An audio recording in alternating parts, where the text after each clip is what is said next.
All right, Nuggets fans, welcome into Pickaxe and Roll, brought to you by good friends here at Mile High Sports. I am your host, Ryan Blackburn at NBA Blackburn on Twitter, part of the Mile High Sports Podcast Network here, and I am excited to be talking about the Denver Nuggets starting a new week, the first week of June, and very interested to kind of see where first thing that I think is very important for this upcoming week is the NBA Finals is about to happen. Today, I'm still recording this on Sunday night. It'll be posted on Monday morning. But we know who the two NBA Finals teams are going to be. We've known in the Western Conference for a while the Oklahoma City Thunder, not really a surprise. But the Indiana Pacers are the team that is representing the Eastern Conference. That was just found out over the weekend. And that series will tip off on June 5th on Thursday. Going to be a very interesting week, I would guess, for the NBA. And obviously, I don't think anybody really expected an Indiana Oklahoma City matchup. So, going to be fascinating to see which kind of media folks are able to adapt to that one as best as they can. But will be interesting to see. I'm going to ask a simple question: is it good or bad for the NBA that the Pacers and the Thunder are the teams that are representing the NBA? Can the Nuggets adapt to the new NBA that has the Pacers and the Thunder in the NBA Finals? I think that we can go back and look at through history and sort of the trends that we are seeing in the NBA right now to ask ourselves a question like, are the Nuggets still capable of being in that conversation? And finally, in the second segment, the most important skills really around Nikola Jokic. There's a variety of things that I've been thinking about, especially from a roster building construction kind of standpoint. And I have some interesting takes, I think, about what Denver should really be prioritizing in this upcoming free agency and offseason. But for now, let's give some due credit. The Indiana Pacers and the Oklahoma City Thunder, two of the smallest markets in the NBA, two of the teams that have been building for a while. OKC, obviously, their story is a little bit more familiar, I think, to Nuggets fans. Basically, you trade Russell Westbrook away, you trade Paul George away back in 2019, and you get back Chris Paul. You have one good year. Then he pivots. He wants to go to Phoenix. And you start to build slowly but surely around Shai Gilgeous-Alexander, finding out that he's a cornerstone player, but not necessarily knowing who to build around next to him. In the 2022 draft, they got Chet Holmgren and Jalen Williams in the same draft. 2023, they got Cason Wallace, among other people. They've been adding young players out the wazoo. Had a really good year last year, but then they turned it over the top and were able to turn Josh Giddey into Alex Caruso. Were able to sign Isaiah Hartenstein outright because of the situation that they were in financially. And now they won 68 games and they're in the NBA Finals. They lost 3 games to the Denver Nuggets. They've only lost 4 games in the entire playoffs because they swept the Memphis Grizzlies and they went up 4-1 against Minnesota. They are truly dominant. I expect them to win the NBA title. It wouldn't surprise me if they won it in 4 or 5. But the Indiana Pacers, of course, deserve to be there based off of how they have survived in the Eastern Conference. A little bit of a different situation for them. They took advantage of a tough situation in Sacramento, who to pick between De'Aaron Fox and Tyrese Halliburton. They decided to pick De'Aaron Fox, and they traded for Domantas Sabonis. And then the Pacers, who already had Miles Turner, who already had started kind of adding guys like Aaron Nesmith and some of the other pieces off of their bench. They had TJ McConnell already. They started the slow build around Tyrese Halliburton and figuring out the best pieces to put around a player like him. And they ultimately came around to Pascal Siakam, but not before they added Bruce Brown in free agency. And Nuggets fans, of course, intimately familiar with Bruce Brown. And they trade him on what was a very team-friendly contract, a trade-friendly contract to the Toronto Raptors, along with 3 first-round picks for a guy in Pascal, who is I would call him a supercharged Aaron Gordon, somebody who's clearly like more towards the all-star talent, certainly this year especially, but somebody who had a little bit more scoring talent, a little bit more not athleticism, but like playmaking ability, off the dribble game, things like that. And he was miscast as a top tier option in Toronto. They ultimately get him to be the second option last year. They go to the Eastern Conference Finals, and everybody's like, okay, I'm not sure how this is going to pan out, not sure what you're going to look like going forward. And they made the NBA Finals because, why not? That wasn't perfect. They won 50 games just like Denver. And that should be something that I think Nuggets fans try to internalize is that, yeah, OKC won 68, but Indiana won 50 and was still able to make it. Hypothetically, if OKC suffers the same injuries that Cleveland suffered, the team that won 64 games, then maybe Denver is the team that is in the NBA Finals, or at least that's the optimist's point of view, kind of figuring out how to evaluate Denver's season in contrast to these other teams. But Indiana took care of business. They were dominant in the first round against the Milwaukee Bucks, who had no business being in the same gym as them for much of that, but Indiana still made the plays that they needed to. And then they took advantage of an injured Cleveland Cavaliers team, but played them off the floor immediately. It was kind of a sad situation. And then they just took over when the time came, and when Donovan Mitchell didn't have anything left because of his own injury status, they got through it. And then the Pacers didn't have to face the Boston Celtics, who were, I think, widely considered the preeminent Eastern Conference threat because of the Jason Tatum injury. So they faced the New York Knicks, who should be happy to be in the Eastern Conference Finals as well, but Indiana just had more firepower, and they were able to adapt to these different situations way better than the New York Knicks were. And Tyrese Halliburton continues to show that's a top 10 player right there, and I don't think he's 10. He is a dynamic player, somebody who does things in a different way. But the way that these two teams are built, I think, is something that the Nuggets can learn from, is they can understand from. It's obviously hard to replicate what they're doing because Denver's already down the line, and this is something that people have to internalize as well. Denver can't just pivot and become Indiana. They can't pivot and become Oklahoma City. They don't have the flexibility to do that. They don't have the draft picks to do that. They don't have the players to do that. Denver's already a team that has a fully functioning identity, core four, salary cap, stuffed out the wazoo. Like, they just can't do anything that really changes themselves to these teams.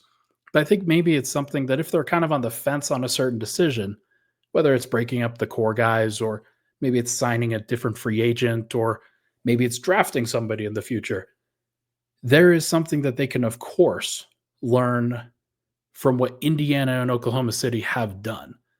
The first thing is you just got to be deeper.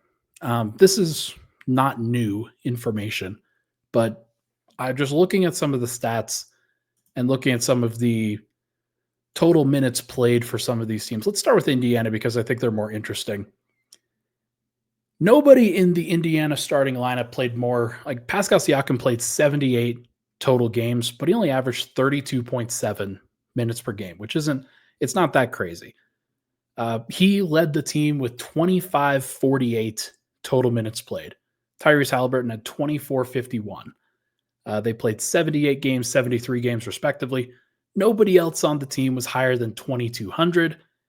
And they actually went the other direction. 10 of their players had a total of at least 1,100 minutes played on their roster. Some of that is injury related, of course. Aaron Nesmith suffered an injury, and so he only played 45 games but started 37, kind of in the same vein as Aaron Gordon.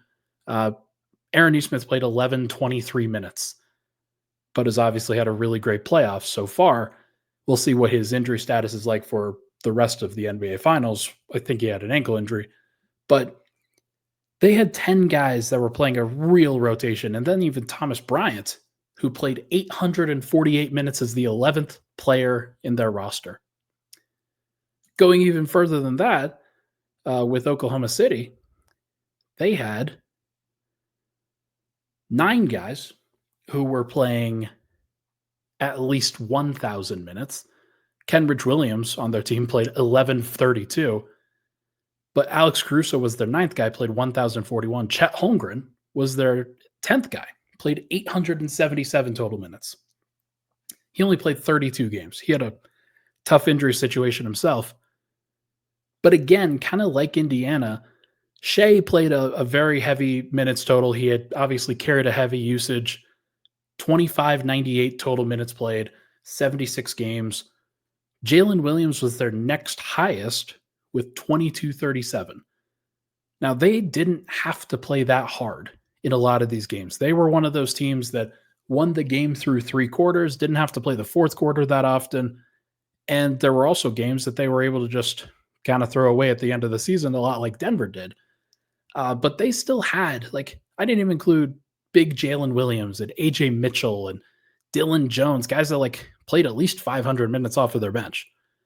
And the reason I bring that up is you can then use this as a natural transition to Denver, who was very, very invested in their team's minutes.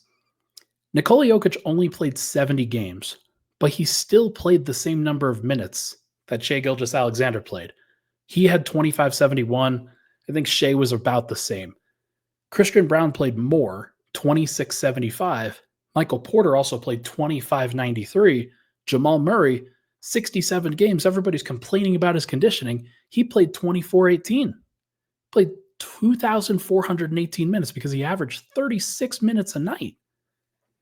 And like when you have those kinds of conversations, and you have those kinds of rotations that you're playing, he's still out there for all of those games. And there's a lot of folks that are complaining about conditioning, and I just don't really get it as much. Like that's not what the minutes say. That's just not how it actually worked for the team this year. But either way, Russell Westbrook played 2,092 minutes, which is an insane number for a six-man. And he started half the games that he played, but still. Peyton Watson played 1,600.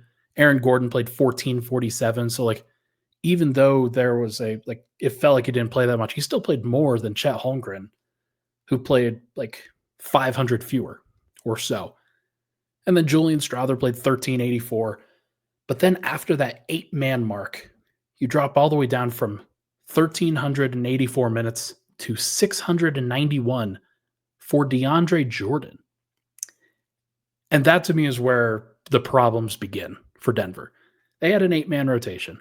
They didn't trust a ninth guy. It was DeAndre Jordan sometimes. It was Jalen Pickett sometimes. It was Zeke Naji sometimes. Hunter Tyson occasionally got into the rotation. They tried Darius Arch. That didn't work. They tried Vlatko Čančar. He got hurt. But Denver just has to have more optionality, of course. That's the most important thing that they can do for their team going forward is give David Adelman more options, more tools in the toolbox. I'm not breaking any news here, but that's how Indiana and OKC got through the regular season. They were able to play their guys heavy minutes in the playoffs because they didn't play them heavy minutes in the regular season. The only guys that really did were the top stars. Shai, Pascal Siakam, and Tyrese Haliburton. That's it.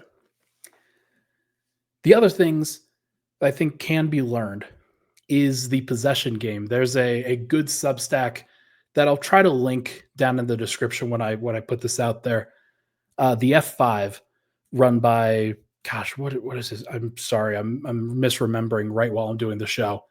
I'll link it. It's the F5. It was a good, really good article about position and possession game and turnovers being kind of the main catalyst and not wasting possessions and making sure that you're maximizing as much from a possession to possession basis. Indiana does a great job of not turning the ball over despite being a very high ball movement team and a high player movement team, a lot of passes per game. I also thought it was very notable that even like including their usage statistics for shots and possessions that they like turnovers and drawing free throws and things like that, all of their guys are very even. It's very different from Denver, of course, where Jokic is at the center of that, but also Jamal Murray. Russell Westbrook had a lot of usage. But OKC is a lot more like Denver, where Shai is taking on a lot of that. Jalen Williams is a high-level usage second option kind of guy.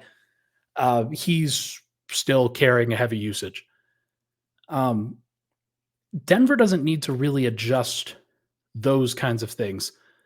but just being better at taking care of the ball, being a better execution team, I think is so, so important. You have to have some turnovers at times when you are a high level passing team. When you're going to take chances, you're going to have turnovers. But Denver's chances, like they take chances too often.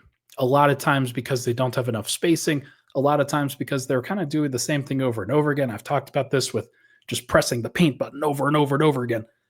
Russell Westbrook had over a 20% turnover rate on Basketball Reference, which was one of the highest in the entire NBA and just absurdly high.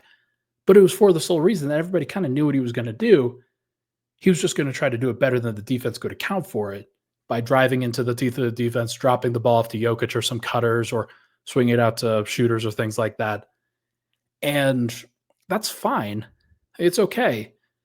But it led to some live ball turnovers. It led to some errors. And Aaron Gordon, I think, was one that had a lot of these happen too. Jamal Murray, especially in the playoffs, averaged over 3 turnovers per game.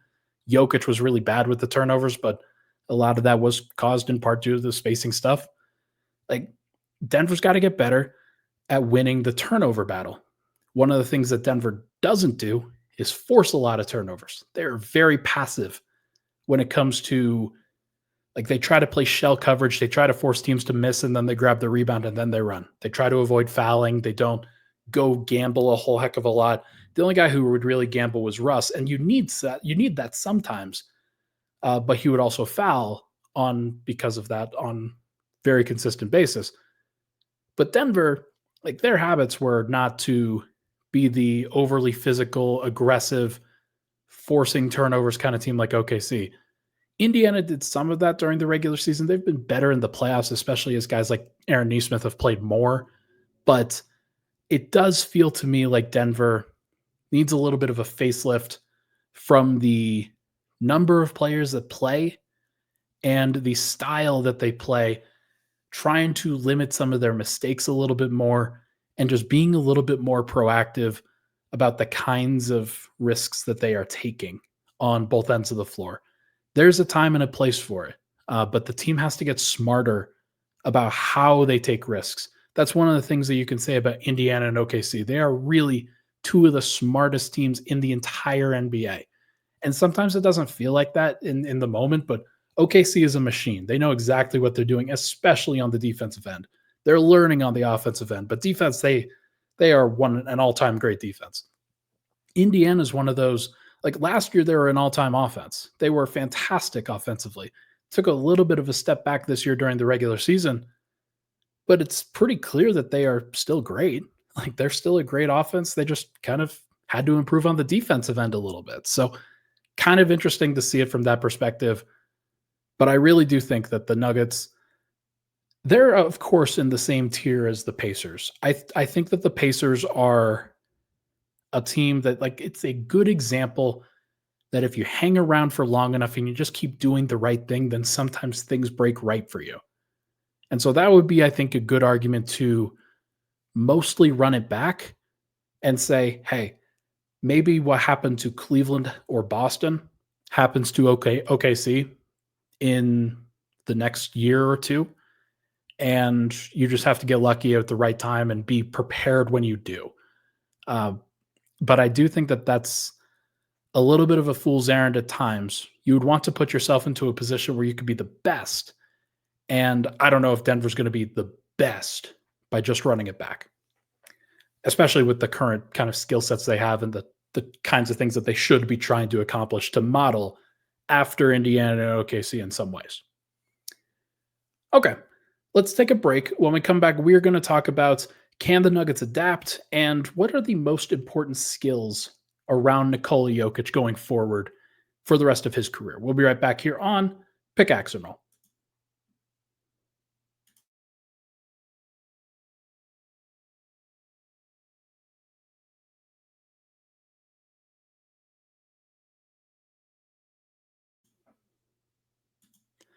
All right, we are back. Pickaxe and Roll, Ryan Blackburn here. Thank you so much for tuning into the show. Hit that like button, hit that subscribe button. Would really, really appreciate it. Okay. Can the Nuggets adapt? I think that this is a fair question because Well, some people won't see it that way. Um, I think the Nuggets were built to win the championship in 2023. I think that the main core that they have with Jokic, Murray, Porter, Gordon, Christian Brown is like he was obviously built to be. I don't think he was put in place to be a starter. He has turned into a starter, and it's a very good like situation that Denver's in with him specifically, where he is at the point where he's earning and can ask for pretty good money because of the way that he's played. But with Russell Westbrook, like I think they tried to replicate Bruce Brown in some ways, and that was a good thing, but more of a playmaker, less of a spacer. Although, like he turned out to be a pretty good spacer in the playoffs at times, and didn't necessarily do the great stuff as a playmaker in the playoffs. Um, Denver has to adapt again. I think that they are at the point now where 2 years later, uh, effectively 2 years later, it's going to be three by the time June comes around next year. And I think it is important to, at least for Denver, putting themselves into the place where they can shift with what the modern NBA is becoming at least a little bit, which is shooting a few more threes, being able to protect the 3-point line a little bit more consistently, matching up with some of the high pace, um, like high pick and roll, isolation kind of schemes, some of the DHO stuff where all of these teams are just trying to rain hellfire against Denver for the most part, or they are trying to put Nikola Jokic on an island and doing all the things that they can to get him into the action, make him cover a lot of ground, and then attack him at the rim. They also like to attack him at the rim when he's a help defender, and that can't really be helped. Like that's a Jokic effort kind of thing. If he's going to do it during the regular season, then great. I don't know if I necessarily need for him to be a full effort defender in the regular season. We've already seen it in the playoffs. We know that he can turn it up. And I think that if there was any good thing that came from these playoffs, it was a reminder that Jokic can be really good defensively. Not great. Like, let's be clear. Not great. But he can be really good. It's just all about getting to the playoffs and getting into a position where you can be pretty smart at that point. The last few years, I think, are pretty notable. Um, this year, Indiana was a 4 seed. They made it to the NBA Finals. Last year, Dallas was a 4 seed. They made it to the NBA Finals. The year before, Miami was an 8 seed. They made it to the NBA Finals. The year before that, it was Golden State and Boston. I think Golden State was I want to say 3 seed that year. And the year before that, it was Milwaukee and Phoenix, and you're starting to get back into, okay, these are real top-tier contenders. But Milwaukee was a 3 seed that year. They weren't perfect. Or maybe they were 2. They're pretty close to Brooklyn. But I think the most important thing is that you don't have to be an elite regular season team in order to win. You just have to be able to put yourself into a position where you can be great in the playoffs, and the belief is that you can be great in the playoffs. And one of the reasons why I didn't really have that much faith in Denver was I just didn't believe that they were really building towards anything during the regular season. And in the future, I think the way that Denver can adapt, they're going to have to put the pieces that they have now, whether it's the core 4 guys, Christian Brown, Peyton Watson, Julian Strawther, Russell Westbrook if he comes back, De'Ron Holmes if he gets added in, and whoever else they decide to bring in. You have to place those players into a position where they are very comfortable and very confident with how they are going to be used in the playoffs, and knowing that certain things they are going to have to accomplish. Peyton Watson, I think, is a really good example of that. He has to be a guy that you can place on top tier players and know that he will lock him down, or be in a situation where he could be a part of a unit that just locks down. And I didn't feel that confidence from the team this year. And I'm curious to see whether that can change over the course of 12 months, whether that's implementing things in the offseason and in training camp, and then trusting him to do that during the regular season, or if it's kind of changing what the expectation is, changing what the role is, and seeing if he could develop into something a little bit different from what I expected, which was kind of like I don't know, like Trevor Ariza for maybe just a little bit less spacing from a if you're looking for the archetype for a 3 and D wing. Um, Julian Strother, I've always felt pretty strongly as like a Terrence Ross type, somebody who can win you a playoff game, but isn't super reliable during the rest of it. Can he become a little bit more reliable? Can Denver develop him into something? And can they develop those guys and put them into mechanisms where they feel extremely comfortable staying involved? That's one thing that I think Indiana did really well. Uh, with OKC, a lot of their guys like Lou Dort, Kaysen Wallace, Alex Caruso, they're low usage guys. You know that they're going to stay low usage guys in the playoffs. We also felt pretty comfortable that they were going to make enough shots to at least stay viable when they're bringing out the best perimeter defense we've ever seen. If Peyton Watson is bringing that level of perimeter defense, then it's different. Or it's perimeter, it's combination of interior. I think he did some of it. I don't want to necessarily put it all on him, but I do think that he is just such a lightning rod for a lot of this, because if the Nuggets aren't going to change their core five, because I think we could start calling it a core five here pretty soon if Christian Brown gets extended for $30 million, then you have to change something else. And it might be the young guys, it might not. But does Deron Holmes feel like can you trust him to do some things in the playoffs, in any playoff environment? Can you trust Julian Strother again? What are you going to do during the regular season to continue making that happen? And so I'm just wondering if Denver can adapt to those new circumstances going forward. Lastly, the most important skill around Nikola Jokic, I think, it's always changing, because actually, no, it's not always changing. We saw how impactful shooting could be, and we saw how impactful defense could be. We've seen how impactful a lot of other things could be. Interior scoring and interior pressure. Christian Brown, Russell Westbrook, Aaron Gordon, all three of those guys were very, very impactful. Just attacking the rim, putting Jokic into a position to succeed, overwhelming teams a lot of times, especially during the regular season. I think that's a good regular season strategy. It did really suffer in the playoffs as those teams just collapsed on the paint and Denver didn't want to fully attack anymore, because why would you? There's a 7-footer back there. There's multiple elite rim protectors back. It's just not a really good idea. That was a factor. Shooting, of course, was in such short supply for Denver that they needed a one-armed Michael Porter Jr. to stay out there for as long as possible. And honestly, Denver starters were still a positive in the playoffs, despite the fact that he had a hurt shoulder. And despite the fact that, it wasn't perfect from Jamal Murray all the time. It wasn't perfect from Christian all the time. Aaron Gordon was great, but he wasn't perfect the entire time.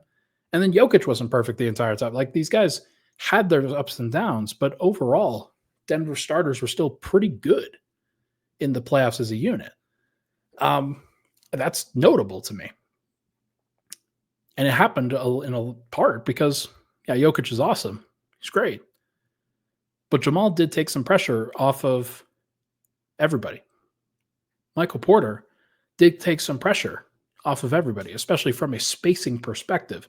The opposing team had to stay attached to those guys, and it allowed for other opportunities for Jokic, Aaron Gordon, and Christian Brown to attack the paint on a consistent basis. But I think the thing I'm going to be focusing on the most is hustle. It's like hustle, it's energy, it is something very I think you need the high energy guys. You need the players that are going to just absolutely go rabid at times, trying to get the opposing team to make a mistake. And when you have a skill of just playing harder than the opposition, that's really important, especially around Nikola Jokic. And it's like Christian Brown was so relentless this entire season, attacking the paint, attacking in transition. Jokic took advantage of that. He saved so many trips running down the floor because he passed the ball ahead to Christian Brown and Christian had a layup. Like, it was great. That's exactly how you get through a regular season. Um, but you want guys who are rabid dogs. You want guys who are going to make the opposing team uncomfortable. I know Indiana statistically isn't a great defense, but I do think that having, and like Jamal went through this going against Indiana multiple times over these last couple of years. TJ McConnell gets under the opposing team's skin on a consistent basis. Aaron Nesmith is their main high effort guy, but they have different players like Benedict Mathurin, Ben Shepherd, Jarris Walker's a relatively high energy guy who hasn't really played that much for them, but he is still somebody that they are trying to work into their rotation here. And then Pascal Siakam is, of course, a very high energy guy for a second option type player. And so that really helps. It really helps surrounding a player like Tyrese Halliburton who can dissect the defense, who, when he knows that his guys are cutting, can hit them, can, whether it's a full court pass or it's just operating in transition, or it's just like cutting through the lane and those guys continue moving. They don't stay stagnant. Like, Denver can do themselves such a favor of continuing to stay moving on the offensive end. And that's where you kind of get into the Aaron Gordon's about to go into his 12th year. Michael Porter's had 3 back surgeries. Jamal Murray's got lower leg issues, like in terms of trying to stay on the floor at times. And when you start to get, like, you rely on those guys on a consistent basis, when they're healthy, they can do it. They can do it just about better than anybody. They've already proven that. They've won a championship. But if they're not fully good, or if they're just trying to maintain a regular season, you need other guys that can really amp up the energy, the physicality, the athleticism, the hustle plays, win the 50-50 balls. Russell Westbrook did do that during the regular season. I think that deserves mention. He absolutely did that. He paves the way for stuff like this, a conversation like this. Unfortunately, there are some weaknesses in his game that I think might lead Denver to wanting to go a different direction. I'm talking about the turnovers, talking about the spacing, talking about some other things, like is a little bit more one-dimensional in terms of what he provides, as opposed to you could pick a variety of different types of point guards. For Denver, they may just need that, despite the fact that Jokic, of course, made it work, and Russell Westbrook had a great year for Denver. I gave him an A- for his contributions. But I think Denver needs the hustle. They need the energy. They need the physicality. They need the, like, pick a buzzword. They need those things around Nikola Jokic, in part because Jokic is kind of a low energy player. He's not going to make those extra, like, oh, I'm going to jump out and blitz on this pick and roll for the 3rd time in this possession during December. I'm going to really get out there in the first quarter and try to set the tone.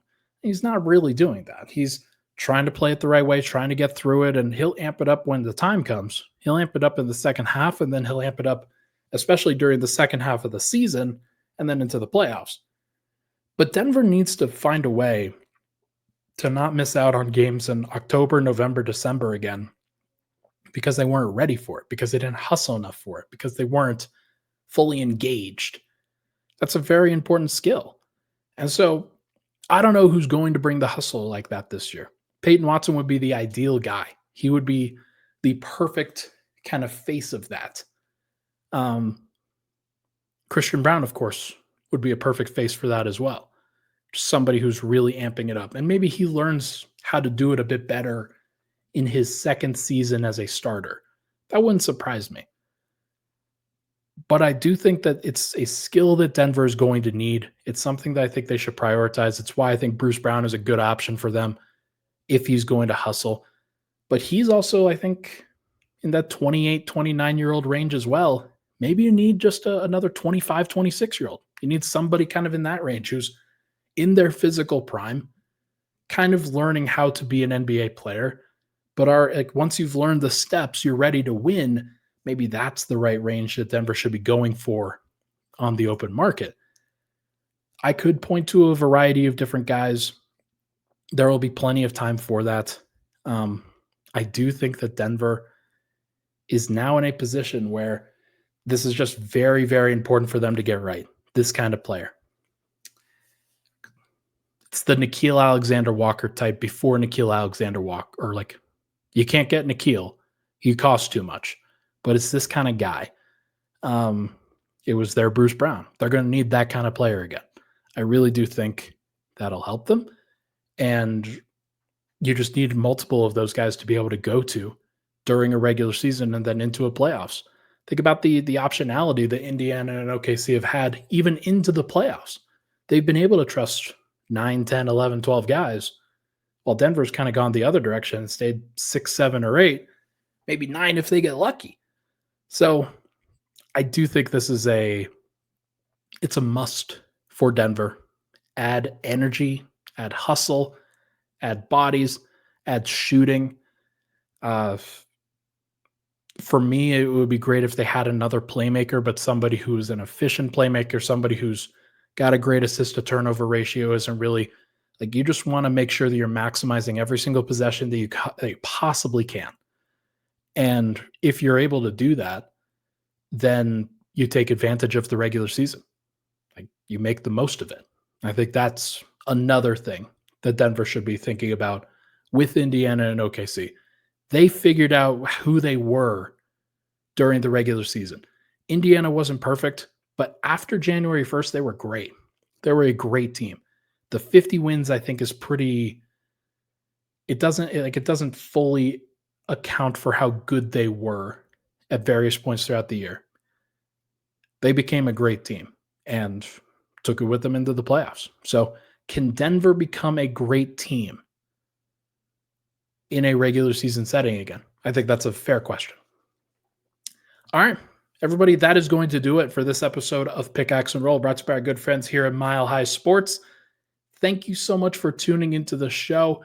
I'll be back again on Wednesday. Going to probably start doing some conversations with some different folks, recording a show, and then really getting on some other NBA media folks.